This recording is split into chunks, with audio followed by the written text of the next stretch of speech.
Election day here in Missouri. Polls open in just about an hour and a half, and a crucial choice on today's ballot: cancel or extend the Kansas City earnings tax another 5 years. 41 Action News reporter Brian Abel talked with both those opposed as well as supporters of the e-tax as they make their final pitch to undecided voters. Brian? Yeah, good morning, Patrick. The 1% tax is worth about 40% of Kansas City's general fund budget. That's about $230 million a year, and half of that is paid for from people who live outside the city. There's a deep divide on what people think would happen if Kansas City did away with this tax for the first time since the 1960s. Supporters of the tax, like Mayor Sly James, he was knocking on doors to sway voters this past weekend. He says big cuts to public safety would have to happen if the e-tax is voted down.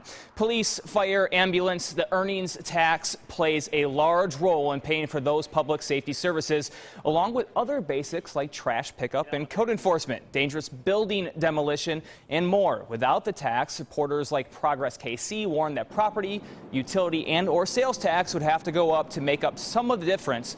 But those who are opposed to the tax say most of those warnings, they're just scare tactics, and supporters fail to defend how Kansas City needs the e-tax when a majority of cities and towns across America do without it.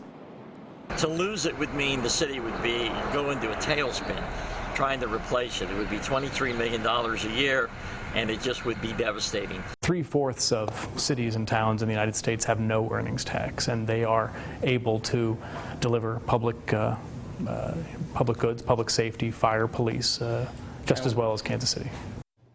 And guys, e-tax is up for a vote about every 5 years. The last time, that was 2011, 78% of the vote backed the e-tax. If it passes again, then Progress KC says they'll go to Jefferson City to try to extend that so we don't have to vote every 5 years, rather 10 years, because it costs about $500,000 to Kansas City voters. All right, and polls are about to open in about half an hour. Yep. Thank you, Brian. Thanks, Brian. Meanwhile, people in Cass County will decide on a tax increase for public safety. The Sheriff's Department lost 6 deputies last year to better paying jobs, and the jail is about 40 inmates over capacity. But one sheriff thinks voters can fix the problem. Safety is a concern for everybody, and and I think the public understands that there's certain things that should be funded.